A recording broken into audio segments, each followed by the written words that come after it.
크게 마닐라와 골판지로 나눌 수가 있는데요.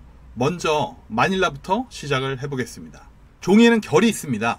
그리고 종이의 결은 박스 제작에서 아주 중요한 요소입니다.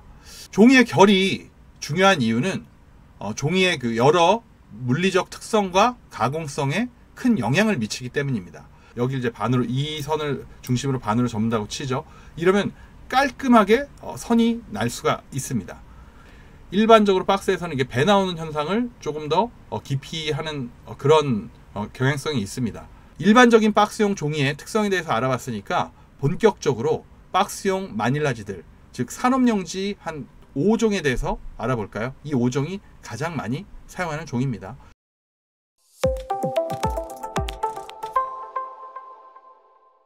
안녕하세요 여러분, 박스맨입니다. 이번 시간에는 이제 박스에 사용되는 종이에 대해서 설명을 드리겠습니다. 박스용 종이는 크게 마닐라와 골판지로 나눌 수가 있는데요. 먼저 마닐라부터 시작을 해보겠습니다. 종이는 무엇으로 만들까요? 많이 들어보셨을 것 같은데 이제 펄프로 만듭니다. 펄프는 그 셀룰로스라는 식물 섬유가 주요 성분입니다. 그리고 여러 가지 과정을 거쳐서 앞에 보이는 그런 롤로 만들어진 상태로 제조가 되죠. 그리고 일반적으로 사용하는 종이의 사이즈로 잘립니다. 재단이 되죠. 중요한 건 말씀드린 대로 종이는 섬유로 만들어져서 섬유질이 있다는 것, 그리고 이 섬유질에는 어떤 긴 장섬유가 많이 포함되어 있는 종이와 짧은 섬유질, 즉 그 단섬유가 포함되어 있는 종이가 있습니다. 장섬유가 포함된 종이는 섬유질이 길기 때문에 가지는 특성이 있는데요. 종이가 질기고 튼튼한 편입니다. 그리고 섬유가 길다 보니 그만큼 밀도가 낮고 부피감이 좀 높습니다. 장섬유 종이는 여러분이 자주 보실 수 있는 종이 중에서 그 로얄 아이보리가 있겠네요. 튼튼하고 공기층이 비교적 많이 함유되어서 부피감이 높은 그런 종이기 때문에 박스 제작에 많이 사용이 됩니다. 한편 그 단섬유가 포함된 종이는 섬유질이 짧기 때문에 종이의 부피감은 낮고 평활도, 즉 매끄러움이죠. 평활도가 우수하고 그래서 인쇄가 잘 됩니다. 대표적으로 아트지를 예로 들 수가 있겠네요. 그런데 제가 종이의 섬유에 대해서 이렇게 길게 설명을 드린 이유가 있습니다. 종이에는 결이 있습니다. 그리고 종이의 결은 박스 제작에서 아주 중요한 요소입니다. 그러니까 종이의 결은 영어로는 이제 그레인 디렉션이라고 하는데 이제 종이를 구성하는 섬유들이 배열된 방향을 의미합니다. 종이는 그 수많은 섬유들이 이렇게 엉겨 붙여져서 만들어지는데 이 섬유들이 특정한 방향으로 더 많이 배열이 되는 경향이 있습니다. 우리가 실제로 사용하는 그 종이 원장, 종이의 그 원래 최초 종이의 장이죠. 즉 아직 재단하지 않은 그 원래 종이에서 결은 두 가지 방향으로 나타납니다. 세로 방향으로 결이 나 있는 것을 종목, 가로 방향으로 결이 나 있는 것을 횡목이라고 부릅니다. 간단하게 결 방향이 종방향이냐 횡방향이냐 이렇게 생각을 하시면 됩니다. 참고로 종목은 영어로 머신 디렉션, 그 MD라고 부르고, 즉 이제 제지 기계가 종이를 생산하는, 아까 그 롤을 보셨을 때 롤이 그 뽑아져 나오는 그 방향입니다. 그리고 이제 횡목은 크로스 디렉션, CD, 그 종목의 수직인 방향이라고 생각하시면 됩니다. 종이의 결이 중요한 이유는 종이의 그 여러 물리적 특성과 가공성에 큰 영향을 미치기 때문입니다. 우선 접힘성에 영향을 줍니다. 결 방향으로 종이를 접을 때는 깔끔하고 이제 부드럽게 접히며 종이가 터지거나 갈라진 현상이 적습니다. 그런데 결 반대 방향으로 접을 때는 종이가 잘 접히지 않고 접히는 선이 좀 울퉁불퉁해지거나 종이가 터지고 손상될 위험이 큽니다. 종이의 강도에도 영향이 있습니다. 결 방향으로 잡아당겼을 때는 이제 강한 그 인장 강도를 보입니다. 그런데 결 반대 방향으로 잡아당겼을 때는 더 쉽게 찢어지거나 늘어납니다. 수분 흡수와 변형에도 영향을 주는데요. 이제 종이는 습도 변화에 따라 수분을 흡수하거나 방출하면서 변형이 될 수가 있습니다. 결 반대 방향으로는 이제 팽창 및 수축이 결 방향보다 훨씬 큽니다. 이러한 상황은 그 인쇄를 할 때 용지 말림이나 인쇄 품질에 영향을 미칠 수가 있습니다. 그리고 인쇄도 마찬가지로 영향을 받습니다. 이제 잉크 흡수와 관련된 부분이죠. 결 방향에 따라 잉크 흡수량이나 건조 속도가 미묘하게 달라질 수가 있습니다. 그리고 급지 문제도 연결이 됩니다. 그러니까 프린터나 인쇄기에서 용지를 급지할 때 그 결 방향과 기계의 진행 방향이 맞지 않으면 용지 걸림 현상이 발생할 수가 있습니다. 특히 이제 대량 인쇄 시에 이런 부분이 중요하겠죠. 참고로 박스는 아니지만 재책에도 영향을 주는데, 책을 만들 때 종이의 결 방향이 책등 방향과 일치를 해야 책이 잘 펴지고 페이지를 넘길 때 부드러우면서 또 재책 후에 변형이 적습니다. 자, 예를 들면 이렇게 한번 보여드릴게요. 결이 이렇게 나 있다. 결이 이렇게 나 있으면 섬유질이 이 방향으로 연결이 돼 있는 거죠.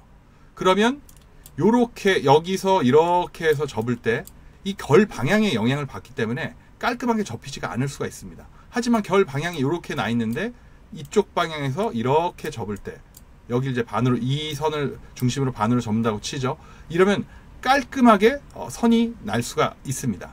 결 방향이 이렇게 나 있으면 뭐 쉽게 얘기해서 여기 이쪽에 좀 틈이 있다고 생각하시면 좋은데, 그럼 양쪽 요 방향으로 찢으면 잘 찢기겠죠. 하지만 섬유질이 이렇게 연결되어 있으니까 이쪽 그 위아래 방향으로 잡아당기면 덜 찢기겠죠.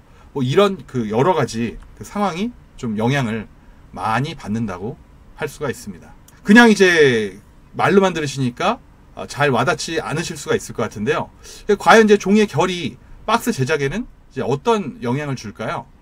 예를 들면 이제 이게 박스의 도면이죠. 박스 실제로 종이의 결이 박스에 어떤 영향을 미치는지 다시 한번 또 보여드릴게요. 종이의 결이 요 방향으로 나 있습니다. 그러면 간단히 얘기해서 아까 그 말씀드렸죠. 여기 틈이 있다고 생각하시면 된다고. 요렇게 좀 잘 휘겠죠. 잘 휘다 보니까 박스가 이렇게 뚜껑이, 이게 지금 뚜껑 부분이니까요. 뚜껑 부분이 지금 보이시는 것처럼, 사진에 보이는 것처럼 이렇게 휠 수가 있습니다. 그러니까 종이 결은 요 방향으로 이렇게 나 있는 거죠. 그런데 이제 종이 결이 예를 들어 요 방향이면 이 박스로 따졌을 때는 요 방향이겠죠. 요렇게 나 있으면 제가 말씀드렸죠. 여기에 틈이 있다고 생각하시면 된다고.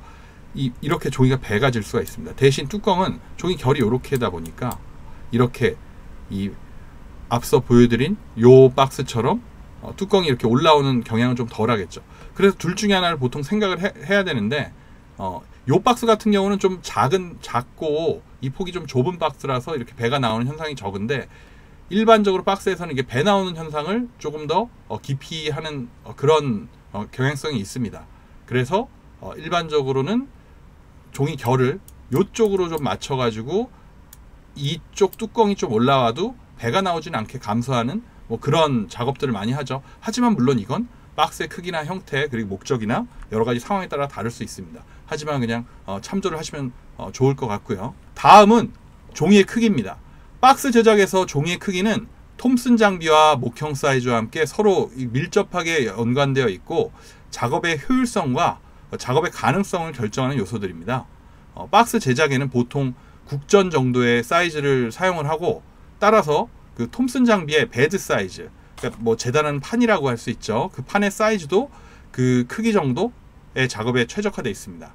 그래서 국전 사이즈의 종이를 반으로 자른 크기인 국반절과 46전지를 반으로 자른 크기인 46반절 사이즈도 많이 사용되는 편입니다. 참고로 말씀드리면 흔히 우리가 사용하는 그 A 시리즈의 사이즈의 그 A4도 A3를 반으로 자른 것이고요. 그 다음에 이제 A2를 반으로 자르면 A3가 되고, A1을 반으로 자르면 A2가 되겠죠. 뭐 이런 방식입니다. 그리고 이제 전반적으로 박스에 사용되는 종이는 일반적인 인쇄물에 사용하는 종이보다 두께가 두껍고 크기가 큰 편입니다. 하지만 물론 박스용 종이도 종이의 크기와 작업 사이즈에 제약이 있습니다. 실질적으로 그 46전지 원장 사이즈 그대로 작업이 가능한 톰슨 장비가 많지가 않은 편입니다. 그러니까 일반적인 그 톰슨, 그 마닐라 종이용 톰슨 장비 그 사이즈 같은 경우 베드 사이즈가 한 뭐 1020에서 720, 그러니까 간단하게는 한 1000mm 곱하기 700mm 정도가 일반적인 그 최대 사이즈라고 생각하시면 됩니다. 물론 이제 더 큰 사이즈, 흔히 이제 하드롱이라고 부르는 더 큰 종이도 장업하는 그런 하드롱 전용 톰슨 장비를 운영하는 공장도 있습니다. 그리고 종이 사이즈가 크면 그만큼 큰 장비와 목형이 필요하겠죠. 종이라고 치면 이걸 자르는 목형도 있고 이제 장비가 있을 텐데, 이 사이즈가 다 연동이 되다 보니까 종이가 커지면 당연히 목형도 커지고 장비도 커져야 될 겁니다. 그래서 이렇게 큰 종이로 작업을 하다 보면 아무래도 작업의 난이도도 좀 높아지는 편입니다. 참고로 그 골판지 작업하는 장비는 훨씬 더 큰 편인데, 관련 내용은 제가 다음에 따로 설명을 드리도록 하겠습니다. 아마 종이가 몇 그램이냐, 몇 그램짜리 종이를 썼냐, 뭐 이런 표현을 많이 들어보셨을 수도 있겠는데요. 종이 그램, 즉 평량은 정확하게는 GSM, 그램 퍼 스퀘어 미터라고 할 수 있고요. GSM은 종이 한 장을 가로 세로 1m 크기로 만들었을 때의 무게입니다. 그런데 일반적으로 그 대화나 표기에서는 간단하게 몇 그램이냐, 그램으로만 소통하고 표시하는 경우가 흔하죠. 종이 1m 제곱 크기의 무게다 보니까 그램 수가 높아질수록 종이 두께가 두꺼워지는 게 당연하겠죠. 예를 들면 우리가 복사나 출력에 자주 사용하는 A4 용지는 이제 종류마다 좀 다르긴 하지만 한 80g, 80GSM 정도 됩니다. 그리고 마닐라 박스에 자주 사용되는 그런 그 종이의 그램 수는 한 300GSM, 300g 정도 된다고 보실 수 있고, 이 300GSM 정도 되는 종이는 종이마다 다르긴 하겠지만 두께가 한 0.4mm 정도 된다고 생각을 하시면 됩니다. 정확하게 규정된 것은 아니지만 박스에 주로 사용되는 그 종이인 300GSM 이상의 종이를 판지, 영어로는 이제 카드보드지라고 합니다. 아무래도 박스의 형태를 견고하게 유지하기 위해서 사용할 수 있는 종이의 두께가 한계가 있습니다. 이제 작은 박스의 대표적인 케이스가 바로 담배 케이스죠. 그리고 이제 화장품 마스카라 케이스도 굉장히 이제 박스 크기가 작죠. 요런 데 사용되는 종이들이 한 220g에서 250g 정도 된다고 볼 수가 있습니다. 가장 많이 사용되는 평량이 박스에서는 한 300에서 400g 정도 된다고 볼 수가 있고요. 한 최대 550g, 그러니까 550 GSM 정도까지는 박스 제작에 사용이 됩니다. 하지만 450g, 450 GSM 이상의 종이는 그 박스 제작의 작업에 좀 난이도가 높아질 수가 있어서 조금 적게 사용하는 편이라는 점을 참조하시기 바랍니다. 한편 종이의 면을 구분하는 측면에서 도공지와 비도공지, 그리고 코팅지를 좀 나눠볼 수가 있습니다. 우선 도공은 종이 표면에 안료 같은 것을 이제 도포를 해서 종이의 평활도, 그 매끄러운 거죠. 평활도를 높이고 종이가 인쇄 적성이 좋아지도록 그렇게 처리를 하는 것입니다. 도공된 종이는 표면이 매끄럽고 광택이 나서 반질반질합니다. 그렇기 때문에 인쇄를 할 경우 색상이 선명하게 잘 표현이 됩니다. 반면에 도공이 안 된 면은 거칠고 질감이 있습니다. 인쇄를 하면 잉크가 종이에 잘 스며들기 때문에 인쇄 선명도가 또 낮은 편이죠. 과거에는 도공된 면을 주로 인쇄에 활용했는데 요즘은 자연스러운 느낌을 연출하기 위해서 도공되지 않은 면에도 인쇄를 하는 경우가 많이 늘어났습니다. 그리고 사실 도공도 일종의 코팅이라고 할 수가 있지만 박스 제작에서 이야기하는 코팅은 주로 인쇄 후에 작업하는 코팅이기 때문에 차이가 있습니다. 일반적인 박스용 종이의 특성에 대해서 알아봤으니까 본격적으로 박스용 마닐라지들, 즉 산업용지 한 5종에 대해서 알아볼까요? 이 5종이 가장 많이 사용하는 종입니다. 앞에 이제 사진으로는 제대로 확인하기가 어렵겠지만 일단 이제 통칭 마닐라지로 분류가 돼서 박스용 종이로 사용이 되는 이 산업용지 5가지입니다. 이 가장 이제 왼쪽에서부터 SC 마닐라, 이제 SC 마닐라 앞면입니다. 여기가. 그리고 SC 마닐라 뒷면. 그리고 양면 차이가 이제 확실하죠. 그 다음에는 이제 아이보리 앞면, 그리고 아이보리 뒷면. 그리고 그 다음이 이제 로얄 아이보리 앞면, 로얄 아이보리 뒷면. 자, 여기 이제 광이 좀 보이죠? 이게 CCP 앞면, CCP 뒷면. 그 다음이 이제 크라프트 앞면, 크라프트 뒷면입니다. 자, 각각에 대해서 한번 제대로 살펴볼까요? SC 마닐라는 앞면과 뒷면이 확실히 구분이 됩니다. 여러분들 아마 빼빼로나 뭐 고래밥, 초코파이나 칸초 같은 그 과자 박스들 보신 적 있을 거예요.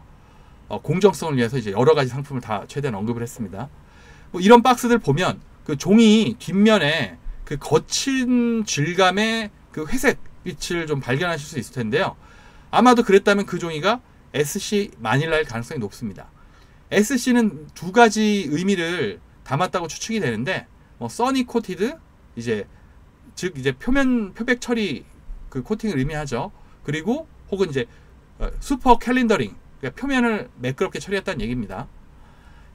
요 두 가지 의미로 사용될 수가 있는데, 어쨌든 줄여서 SC 마닐라라고 한다 정도만 기억을 해두시면 좋습니다. 이 SC 마닐라는 마닐라지류 중에서는 가장 저렴하지만 인쇄했을 때 특유의 좀 탁함이 좀 있고 그 발색이 좀 좋지 않은 편이고 뒷면에 가공되지 않은 그 거친 느낌 때문에 앞서 말씀드린 대로 주로 과자 박스 같은 저가형 포장에 사용이 됩니다. 다음은 아이보리입니다. SC 마닐라보다는 그 앞면 인쇄 적성이 좀 더 좋고 뒷면도 아주 거칠은 회색 느낌은 아니라서 상대적으로 조금 더 고급스러운 느낌입니다. 실제로 내구성도 SC 마닐라보다 좋은 편이고 가격도 조금 더 높습니다. 그래서 중저가형 박스에 좋습니다. 이제 로얄 아이보리인데요. 정말 전천후로 사용되는 종입니다. 우선 로얄 아이보리는 100% 펄프로 제작이 되었고 무형광에 그 유해 물질이 없어서 식품과 닿는 식품 용지로 사용될 수가 있습니다. 앞면은 적당한 광택과 함께 인쇄됐을 경우에 발색도 좋고 또 뒷면은 매트한데 매트한 느낌대로 자연스러운 그 인쇄 느낌이 연출이 가능합니다. 그리고 아까 말씀드렸는데 로얄 아이보리는 장섬유 종이기 때문에 종이가 내구성이 좋고 튼튼하고 공기층이 풍부해서 종이가 쿠션감이 있는 편이기 때문에 박이나 형압 같은 후가공을 하기도 좋습니다. CCP는 캐스 코티드 페이퍼 또는 코티드 카드보드 for 패키징 이런 앞글자를 따서 지은 이름입니다. 간단히 이야기해서 한쪽 면이 약품으로 코팅 처리가 되어서 만들어진 종이죠. 실제로 유광 코팅 수준으로 매우 광택감이 높고 인쇄했을 때 컬러 발색이 좋습니다.